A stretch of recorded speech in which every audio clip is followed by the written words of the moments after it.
Hello, ladies and gentlemen. So, it is Friday, so that means we get to go over some questions that men have for women. So, without further ado, let's get started. So, today's questions from men to women is going to be from BuzzFeed. The first question is for women who get their periods, what does it feel like?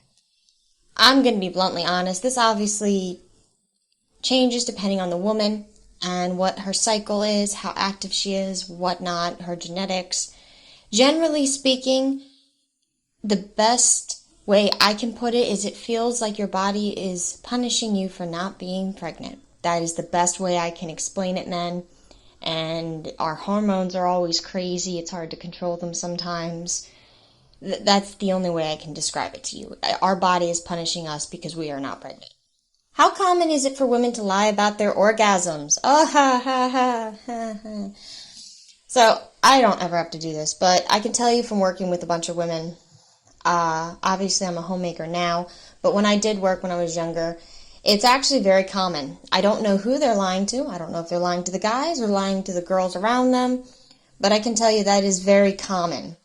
They'll tell the guy one thing, and then they'll come in the next day to work, and they'll sit there and say, yeah, he just wasn't hitting the right spots. I kind of had to go in the bathroom and finish off. So that is extremely common, almost to the point where some of these women are almost actresses that deserve an Oscar. So keep in mind that women are very detail oriented, so they're able to portray something very easily, and they'll say something completely different when it comes to the people at work or their friend groups. If you're straight, what is really the most important quality you look for in a man? Well, again, as I've stated on this channel several times, I have a 0% dating market value. I'm not looking for any, but when I was looking, I can tell you right now, the most important thing I looked for was protector. Now, men, I need to just explain this to you. When women say they want a protector, they are not talking about you proving yourself. Okay, if there is danger, you need to understand women are not stupid. We know that we make great hostages. So, I don't want to hear all those women complaining in the background. If you are a self-defender, you know how to defend yourself against all obstacles, that's great. Then you take on that role yourself. As far as the men are concerned, though, when a woman is saying she wants a protector, that does not mean you go into danger on purpose. If you see danger coming towards you, do not walk with her to the danger. Get her out of the way first, because women are not stupid. We know we make a great hostage situation, and we aren't interested in that. We don't want to be put in danger. So please keep that in mind. But that is what, back in the day, that's what I was looking for, and I think that's instinctually what a lot of women actually do want, is a protector. What's the first thing you notice about a man? Well, I can tell you this honestly, men, the first thing women always notice, we do notice visually first. The first thing we notice is your posture. If your shoulders are slumped, your head is kind of down, we're going to notice that immediately. So if you're putting yourself on the dating market, if you're looking around, you need to be able to hold your shoulders back. You need to be able to hold your head high. You need to have the right posture. So that is the first thing that a lot of women notice about a man. And it shows a lot of confidence when you can hold yourself with the right posture out in public. When it comes to pee size, how small is too small and how big is too big? For the world average, as far as women are concerned, and again, this is really just on preference, but as far as the world's concerned, you're talking about 4 inches and below is generally too small. At the same time, from working with a bunch of women, I can tell you that I've heard more complaints about something being too big because it hurts too much. So, and I've also heard a lot of women sit there and say, average is kind of a nice change of pace, especially if the man knows how to use it. So just keep that in mind, men. It's all about the skills you have and if you know how to use it. What do you find most attractive in other women? Personally, me, I will probably comment on a woman's chest and her behind. You know, there are certain women you happen to see walking around and you just see them. They just have it naturally, and you just have to look just along with the guys. Women will never admit this most of the time, but they're looking just as much as you guys are. They are. They're comparing themselves to them. So that's usually what it is. Some women might say the hair, but I really think those are the two. If you're catching a woman staring at another woman, even if she's straight, it's usually because of those two things. What do you think the main difference between men and women are? The biggest difference, I believe, is the way the brain is set up. So men think long term. They think about the big picture. They're thinking future. Women, we're very much in the present. We think about the details. I think that's the biggest difference between men and women, which is why I don't think communication is the number one thing you need to have in a relationship, because communication is always going to break down. Women have a tendency to start giving attitude and snap back when they feel like a man says something that means he doesn't love them, something along those lines. So I think the biggest difference between men and women is just the mindset, how they think. It does work out really well because the man is thinking about the future while the woman is sitting there and thinking about the present. It does balance itself out. Yes, obviously most men on average are stronger than women. Some women are stronger than the men. Personally, in my opinion, I really do think the biggest difference is just the mindset thinking. They think, the men think one way, women think a completely different way. That's what I think the biggest difference is. If you could change one thing about men, what would it be? Nothing? Any woman who's been in a relationship long term with a strong man will sit there and tell you, you can't change a man. He makes a decision, that's it.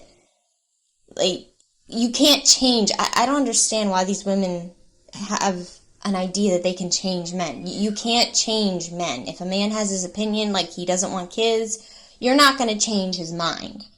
At the very least, it means he doesn't want kids with you. He doesn't see you as the type he wants to procreate with. At the worst, he just doesn't want kids. You're not going to change his mind. And women have been employing a lot of different tactics to try to change the mind and try to force the issue to be changed, and it just does not work. So, personally, as a woman, I can tell you nothing, because you can't change anything about men anyway. What do you like about men? I really do like the protection. I really do. And the logical thinking. As a woman especially as a woman who's highly emotional, the one thing I love so much about my fiance is the fact that he's very logical. He's very down to earth. He keeps me grounded. And I think there's a lot of men out there that are logical, and that's the one quality that I think is very unique, and it helps balance out the emotions a female generally tends to have. I think all women know to be true, but most men don't. I don't know if all women know this, but women start to see S as a form of validation. It's pretty much short-term validation. That's pretty much the only one I can think of. All women pretty much lie. There's a lot of liars out there. If you watch TikTok and the short shelf enough, you start to realize when women are caught in their own lies on the street, and then they're looking at you like a deer in headlights. So, but other than that, men are pretty much finding out everything about women nowadays thanks to online. For all mothers out there, what's the most accurate way to describe what it feels like to be 9 months pregnant? Okay, I can definitely answer this one honestly. Men, I have 3 children. So, it's like a big watermelon on your stomach that's pushing on all of your organs, that moves around and adjusts and kicks. And 9 months pregnant, 8 and 9 months pregnant, in my personal experience, was probably the scariest part of being pregnant, because at that point, you're at your absolute weakest. At that point, you're pretty much waddling. Unless you're one of those women that you don't even notice she's pregnant. But everyone else, you're waddling, you're not very fast, you don't have a lot of energy, and you are at your weakest at that point. So, for me personally, it was probably the scariest part of the pregnancy was right at the end, because you have no idea when the baby's going to come. Yes, there are due dates, but everyone knows that the due dates are really just a generalized, you could have the baby at this point.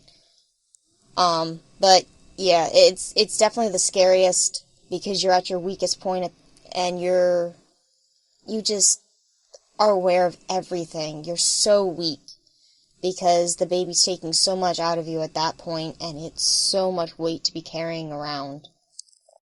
Were you able to sense you were pregnant before the telltale signs or pregnancy test gave it away? No, I was not. In fact, I don't know what to tell you. I wasn't able to tell.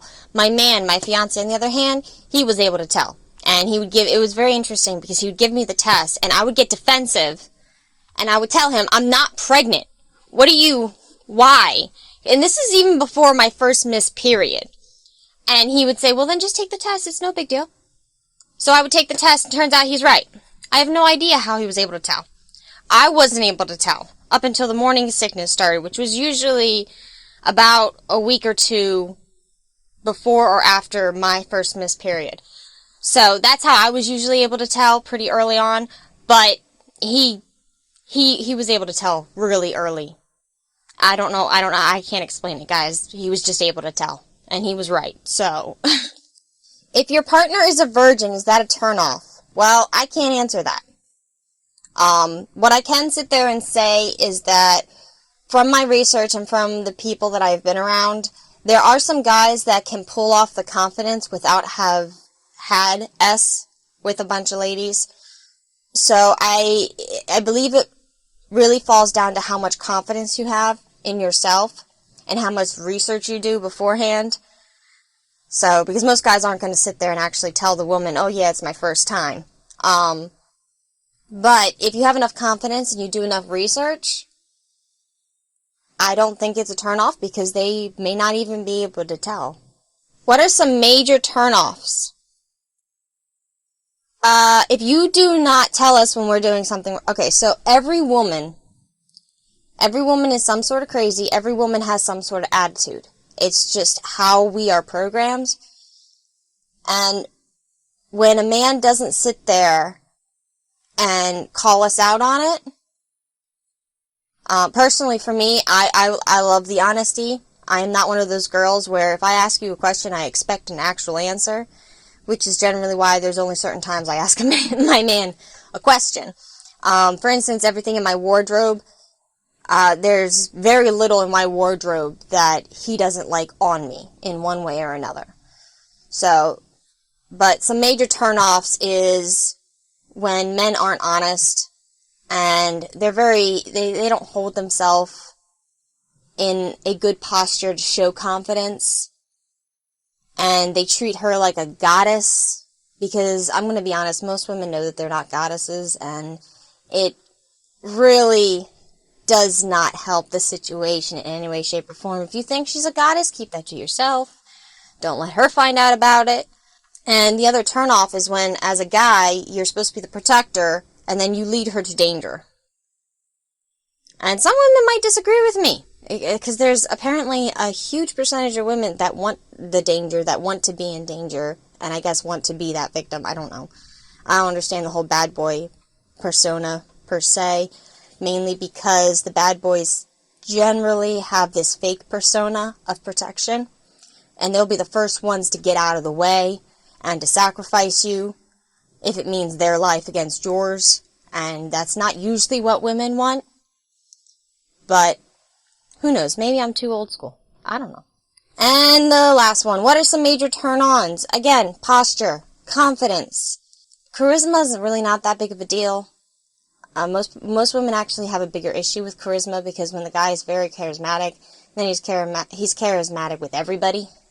That can cause issues.